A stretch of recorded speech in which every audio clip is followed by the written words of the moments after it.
No vídeo de hoje eu vou abordar questões discursivas, né? Como você responder bem uma questão discursiva e também como elaborar uma boa redação.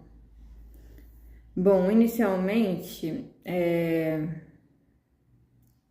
eu queria falar assim que eu era uma pessoa muito ruim, tanto em redação, na verdade em responder questões dissertativas nem tanto, mas eu respondia geralmente de uma forma decorada as questões, né? Então eu lia, por exemplo, na época de escola, né? Lia a apostila e respondia exatamente do jeito como estava na apostila.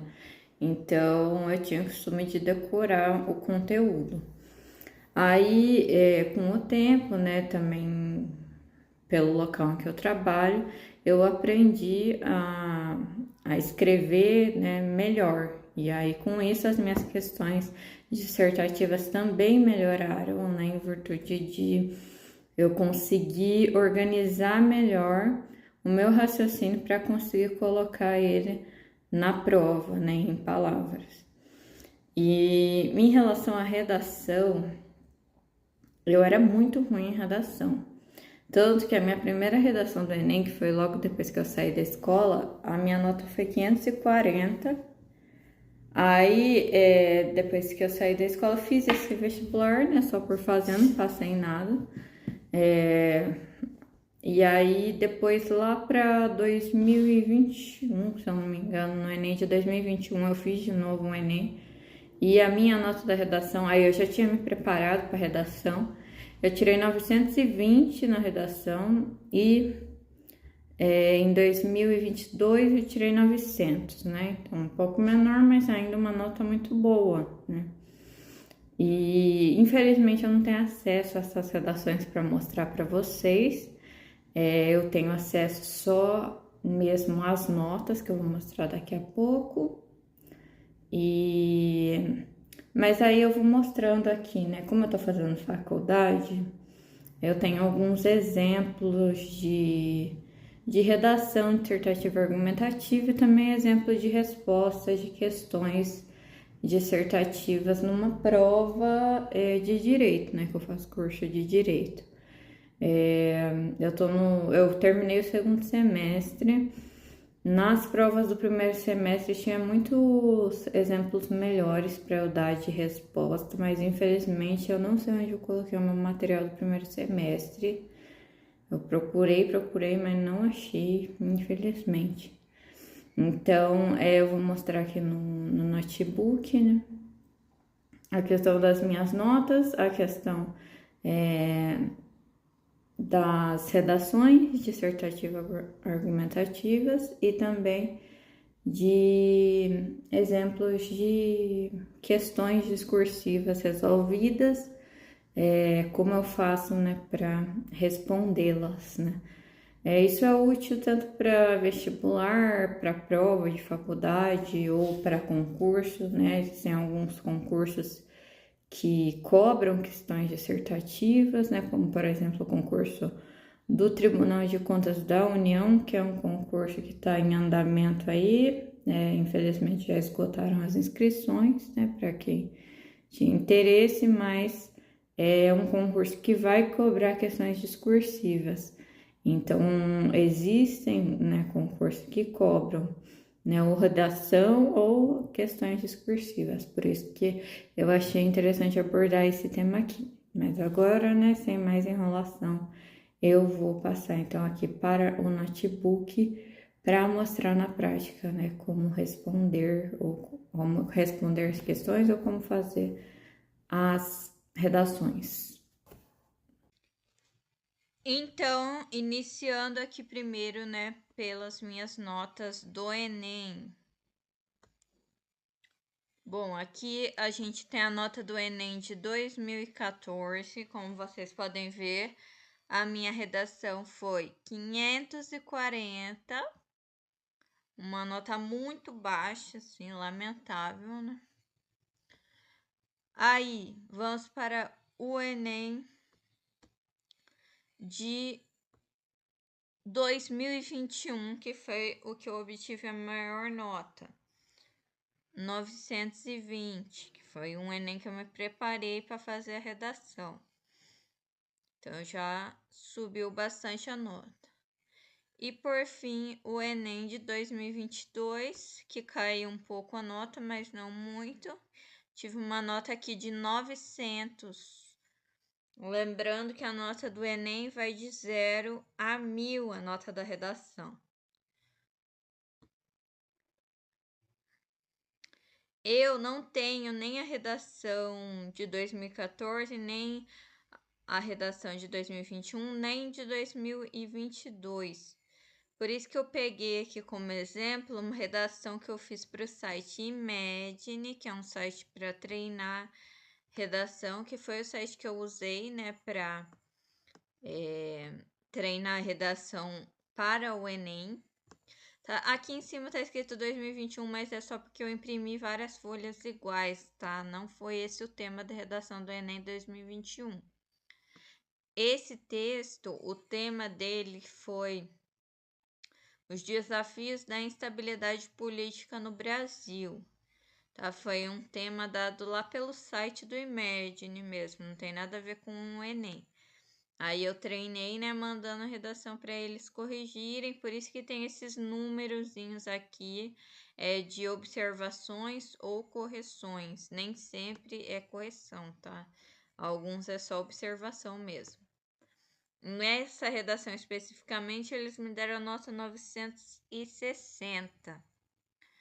Então, eu vou dar uma lida nessa redação para explicando, né, tanto a parte da introdução, quanto do desenvolvimento, quanto da conclusão, né, porque é a estrutura de uma redação dissertativa, do tipo dissertativo argumentativo.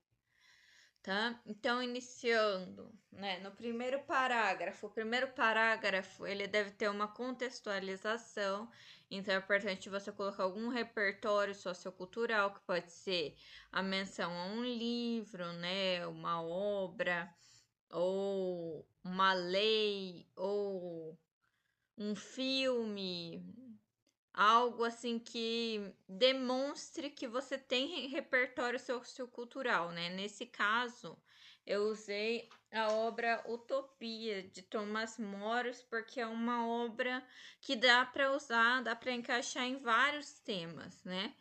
Então, comecei ela assim, na obra Utopia de Thomas Moros, a ilha imaginária retratada caracteriza-se pela perfeita ordem no âmbito político, econômico e social. Aí, ponto. Coloquei então já um repertório.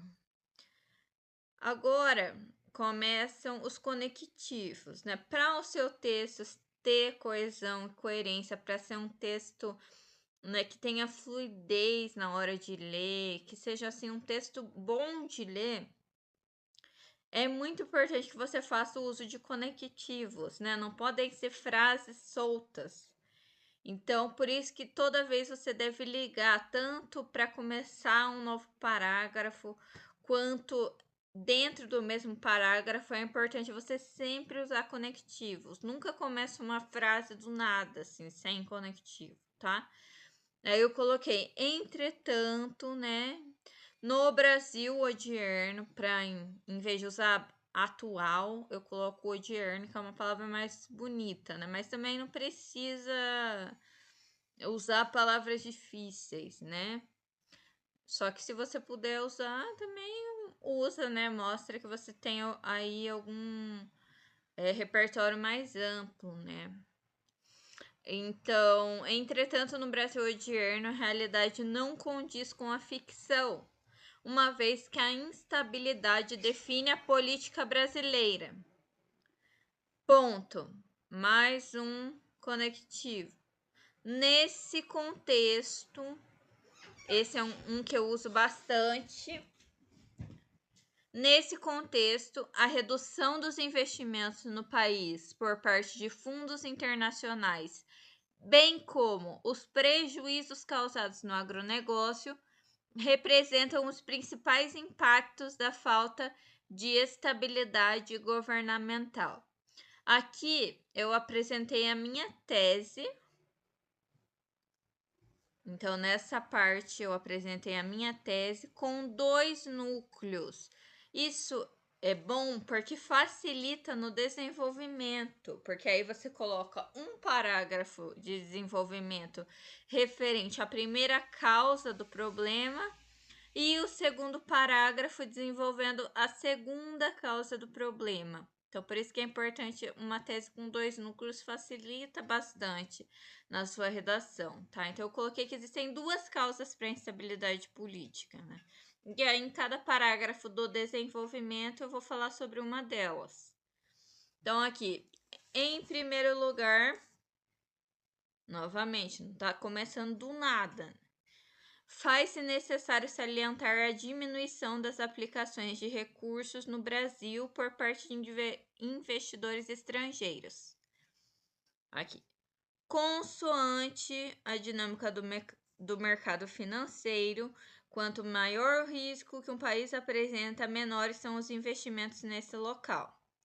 Nesse ínterim, mais conectivos. A demissão do ministro Sérgio Moro em abril de 2020 demonstra como a instabilidade no governo afeta a Bolsa de Valores. Haja vista que, no dia da saída do ministro, o Ibovespa caiu quase 10%.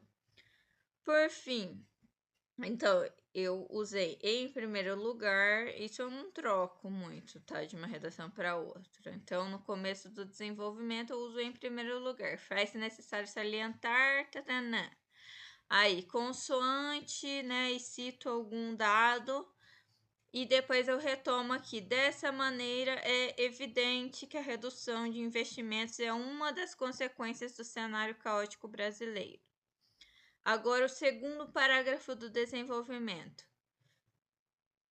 Ademais, então, outro conectivo assim, que indica soma, né? Poderia ser ademais, outro sim.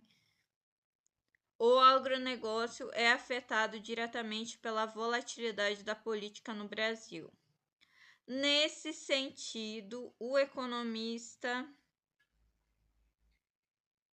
Adino Palha aponta que a oscilação constante do dólar em períodos de maior instabilidade do governo compromete o lucro do agricultor, tendo em vista a impossibilidade de prever qual será a cotação do dólar no momento da venda dos produtos. Então, de novo, né, um conectivo iniciando, mostrando, né, a segunda parte da minha tese, trazendo dados para comprovar aquilo que eu estou falando e retomando aqui. Desse modo, quando um agente do agronegócio compra insumos com o valor de dólar alto e posteriormente vende com o dólar baixo, tem seu lucro prejudicado. Portanto, fica claro o impacto negativo sobre o agronegócio. Nossa, tô falando meio enrolado aqui, mas enfim, vocês estão entendendo, né? Então eu sempre faço essa retomada no final para deixar claro aquilo que eu tô falando. E por fim, no último parágrafo, que é de conclusão, para vestibulares, né, como o Enem, é exigida uma proposta de intervenção, que você dê assim, alguma sugestão para consertar aquele problema. Em concurso, nem sempre isso é exigido. Tá, mas aí eu vou colocar aqui com uma proposta, né? Porque esse foi um treinamento para uma redação do Enem. Em suma, então eu sempre começo com em suma o parágrafo da conclusão, sempre. Não achei outro melhor ainda, mas se você souber outro, você coloca outro. Desde que já não comece tudo quebrado, assim, tipo assim, uma coisa sem ligação, sabe? Tem que ter alguma ligação. Em suma, a instabilidade política prejudica a economia nacional, devido à redução dos investimentos e aos prejuízos para os agricultores. Retomei a minha tese aqui. Diante disso, agora vem a proposta de intervenção. É primordial que o Banco Central, então quem deve fazer alguma coisa? O Banco Central. E o que ele deve fazer? Administre o controle das variações cambiais. E como ele deve fazer isso? Por meio da oferta de swaps cambiais às empresas brasileiras, notadamente para setores ligados ao agronegócio. Com qual finalidade? A fim de cobrir as oscilações na cotação do dólar durante o período contratado pelos empresários. E aí você faz uma retomada aqui no final. Assim, a volatilidade do mercado financeiro será amenizada e a ordem existente na ilha de Utopia estará ligeiramente mais próxima de ser alcançada pelo Brasil. Ou seja, no parágrafo final, eu ligo com o que foi dito lá no começo, entendeu? Da ilha de Utopia, só que relacionando com algo da realidade, para que o texto fique coerente e coeso. Então, por isso que é fundamental, primeiro, que você tenha um repertório sociocultural para você colocar aqui na sua introdução. Depois, que você saiba usar os conectivos. Você não precisa saber 1000 conectivos, mas é importante que você saiba utilizá-los e que você não repita vários conectivos no mesmo texto, entendeu? Eu não repeti, entendeu? Eu coloquei aqui, entretanto, nesse contexto, consoante, nesse ínterim, dessa maneira, ademais, desse modo, portanto, em suma, diante disso. Então, assim, eu não fico repetindo o mesmo, mas geralmente eu tenho alguns já que eu uso em vários textos, né? Então é importante que você saiba usar os conectivos, que você tenha um repertório, geralmente assim, algo que dê para usar em vários temas diferentes. Aí eu vou dar mais alguns exemplos para vocês, né? Nesse caso, esse aqui da obra de Tomás Moro é muito bom para usar assim para vários temas diferentes, mas tem outros também. E no final fazer uma retomada para que fique todo o texto ligado, tá? Aí agora eu vou mostrar aqui. Eu tô fazendo faculdade de Direito, então isso aqui foi um esboço, né? Mas assim, uma dissertação argumentativa sobre o tema conflito de direitos, né? Então, quando, né, dois direitos eles são conflitantes, tipo direito à privacidade, direito à liberdade de expressão e etc. Esse tipo de coisa. Como que eu comecei aqui? Aqui eu usei uma parte, né, da Constituição para iniciar. Então, eu coloquei no preâmbulo da Constituição, a sociedade brasileira é descrita como fraterna e pluralista. Sob essa ótica, a abordagem dos conflitos entre direitos constitucionalmente previstos deve priorizar soluções harmônicas para que, sempre que possível, um direito não seja anulado em detrimento do outro. Então, eu coloco, né, nesse caso, o preâmbulo, né, da Constituição como meu repertório. Coloquei aqui um conectivo, né, sob essa ótica e trouxe aqui, né, o início do meu texto. Aí, no desenvolvimento, eu fui colocando exemplos de conflitos e como esses conflitos poderiam ser resolvidos, né? Olha aqui, usando aqui de novo, né? Nesse ínterim, diante desse cenário,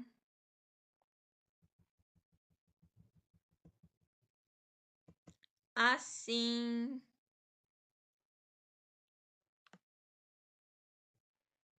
na mesma linha, ou poderia ter colocado na mesma linha de raciocínio, né? Por fim, ou poderia ser por derradeiro também. E em suma, aqui na conclusão. Outro, agora uma atividade justamente para discutir o preâmbulo da Constituição, se ele fere a laicidade do Estado. Comecei ele com um evento histórico, o advento da proclamação da República do Brasil em 1889, consagrada com a promulgação da Constituição de 1891, estabeleceu a separação oficial entre Estado e Igreja, de modo que o país passou a ser um Estado laico e assim permanece até os dias atuais. Então, aqui eu trouxe um evento histórico, poderia ser o advento da Revolução Francesa, o advento da Revolução Industrial. Você colocar algum fato histórico também no começo do seu texto, deixa, né, ele rico, né, mostra que você tem conhecimento, né, dos fatos, você tem repertório sociocultural. Aqui eu usei nesse contexto, em primeiro lugar, né, que é bem comum eu usar desse modo, ademais, em suma, ante o exposto, resta evidente também, é uma expressão que eu gosto bastante de utilizar. E aqui, por fim, era um trabalho sobre o livro, né, dos exploradores de cavernas, em que a gente deveria escolher o voto de um ministro que a gente considerasse mais coerente, né, também com a legislação do Brasil. Antes disso, só tinha essa aqui é a segunda folha do trabalho, né, mas na primeira basicamente era só um resumo do livro, né, que a gente tinha que fazer nesse trabalho e depois começar a parte, né, dissertativa argumentativa, né, explicando por que a gente concorda com o voto de tal juiz, né. Eu escolhi o juiz Foster e aqui eu explico por que eu escolhi ele. Então, eu coloquei aqui, né? Ao analisar a obra, faz-se necessário ressaltar primeiramente a distinção entre a corrente justnaturalista e positivista, a fim de elucidar por qual razão a linha argumentativa do juiz Foster representa não apenas a interpretação mais acertada sobre o caso, como também a mais harmônica com o ordenamento jurídico brasileiro. Aqui eu já fixei a minha tese, já deixei claro com qual juiz, né, eu concordo. E aí eu vou explicando, né, ao longo do texto, né, por quais argumentos que eu considero que o voto dele foi o melhor. Né, ligando, então, para iniciar outros parágrafos, né, gosto de usar outro sim. Outro sim é do mesmo modo, igualmente, né, tem esse significado. Por derradeiro, né, por último, por fim. E em suma, né, para retomar então na conclusão, né, o que foi dito. Agora falando um pouco sobre as questões dissertativas, né? Eu vou dar exemplo com uma questão dissertativa que tem as letras A e B. Para contextualizar, né, trata-se de uma prova de direito das obrigações, né, da disciplina do Código Civil, né? Então vamos lá. Caso prático. João comprometeu-se a entregar a Pedro, no prazo de 10 dias, uma bicicleta vermelha específica com o número de série registrado no contrato. No 8º dia antes da entrega, a bicicleta foi furtada da garagem de João. Ele registrou o boletim de ocorrência e afirma que não teve culpa pelo furto, razão pela qual entende que não precisa mais entregar nada a Pedro nem pagar qualquer valor. Com base no que você aprendeu sobre a obrigação de dar coisa certa, responda. A bicicleta era uma coisa certa? Justifique com base no Código Civil Brasileiro. Bom, a gente teve que responder essa prova sem o Código Civil, então não deu para citar nenhum artigo. E eu dei uma resposta, eu consegui assim a pontuação máxima, né, referente a essa questão, porém essa primeira resposta não ficou boa não. Então eu vou ler primeiro como eu respondi, depois eu vou reformular ela de uma forma reformular de uma forma ótima, né? Reformular para ela ficar mais clara. De uma forma assim que eu consideraria melhor, que ficaria melhor respondida. Então eu coloquei assim: a bicicleta era a coisa certa? Justifique. Sim, a bicicleta vermelha específica com o número de série registrado em contrato Trata-se de coisa certa, pois está perfeitamente individualizada. Na obrigação de dar coisa certa, a coisa deve ser previamente especificada e perfeitamente individualizada, não bastando apenas a indicação de gênero e quantidade, como ocorre na obrigação de dar coisa incerta, conforme dispõe o Código Civil. Como eu reformularia essa questão? Eu começaria com essa parte aqui, ó. Então, na obrigação de dar coisa certa, a coisa deve ser previamente especificada e perfeitamente individualizada, não bastando apenas a indicação de gênero e quantidade, como ocorre na obrigação de dar coisa incerta, conforme dispõe o Código Civil. Nesse íntere, considerando o enunciado, a bicicleta vermelha específica com o número de série registrado em contrato trata-se de coisa certa, pois está perfeitamente individualizada. Eu acho que dessa forma ficaria melhor, ficaria mais coerente, mais bonita a resposta, né? Porque você primeiro contextualiza, diferencia coisa certa e incerta, e depois chega à conclusão de que trata-se de coisa certa, né? Depois de ter sido dada essa explicação. Agora, o item B, eu já acho que eu respondi assim de uma forma melhor, né? João ainda é obrigado a entregar algo ou pagar a indenização? Explique com base na culpa e no momento de perda da coisa.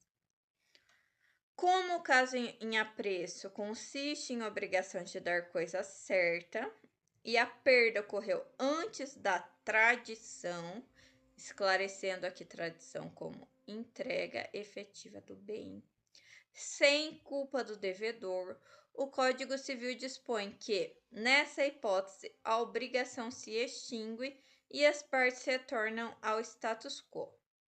Nesse ínterim, então eu liguei melhor também, né, as frases. João não é obrigado a entregar algo e não é obrigado a pagar a indenização, apenas se já havia recebido algum pagamento pela bicicleta. Esse valor, então, deverá ser devolvido, nada mais. Ponto. Essa questão já foi formulada, né, de uma forma mais clara. Então, essas eram as dicas que eu queria dar. Se você gostou desse conteúdo, eu peço que você se inscreva no canal, dê um like, compartilhe com outras pessoas, né, que também tenham interesse nesse tipo de assunto. E é isso, espero ter contribuído.